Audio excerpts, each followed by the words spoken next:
पुराने समय में एक राजा था। वह अक्सर अपने दरबारियों और मंत्रियों की परीक्षा लेता रहता था। एक दिन राजा ने अपने 3 मंत्रियों को दरबार में बुलाया और तीनों को आदेश दिया कि एक एक थैला लेकर बगीचे में जाए और वहां से अच्छे अच्छे फल तोड़ कर लाएं।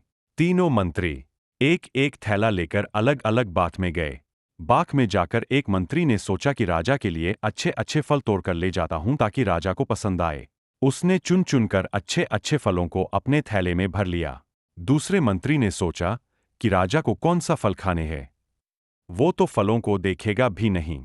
ऐसा सोचकर उसने अच्छे बुरे जो भी फल थे जल्दी जल्दी इकट्ठा करके अपना थैला भर लिया। तीसरे मंत्री ने सोचा कि समय क्यों बर्बाद किया जाए, राजा तो मेरा भरा हुआ थैला ही देखेंगे। ऐसा सोचकर उसने घास फूस से अपने थैले को भर लिया। अपना अपना थैला लेकर तीनों मंत्री राजा के पास लौटे। राजा ने बिना देखे ही अपने सैनिकों को उन तीनों मंत्रियों को 1 महीने के लिए जेल में बंद करने का आदेश दे दिया और कहा कि इन्हें खाने के लिए कुछ नहीं दिया जाए। ये अपने फल खाकर ही अपना गुजारा करेंगे। अब जेल में तीनों मंत्रियों के पास अपने अपने थैलों के अलावा और कुछ नहीं था।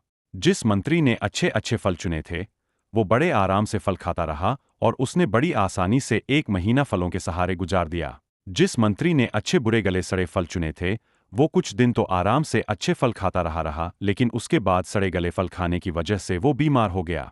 उसे बहुत परेशानी उठानी पड़ी और बड़ी मुश्किल से उसका 1 महीना गुजरा। लेकिन जिस मंत्री ने घास फूस से अपना थैला भरा था वो कुछ दिनों में ही भूख से मर गया। दोस्तों, ये तो एक कहानी है, लेकिन इस कहानी से हमें बहुत अच्छी सीख मिलती है कि हम जैसा करते हैं हमें उसका वैसा ही फल मिलता है। ये भी सच है कि हमें अपने कर्मों का फल जरूर मिलता है।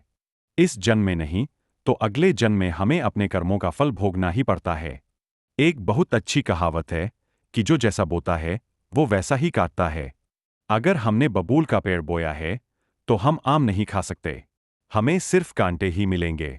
मतलब कि अगर हमने कोई गलत काम किया है या किसी को दुख पहुंचाया है या किसी को धोखा दिया है या किसी के साथ बुरा किया है तो हम कभी भी खुश नहीं रह सकते, कभी भी सुख से चैन से नहीं रह सकते। हमेशा किसी ना किसी मुश्किल परेशानी से घिरे रहेंगे। जैसा करोगे वैसा भरोगे। अगर ये वीडियो आपको पसंद आई हो तो लाइक एंड सब्सक्राइब करना ना भूले। Thanks for watching video.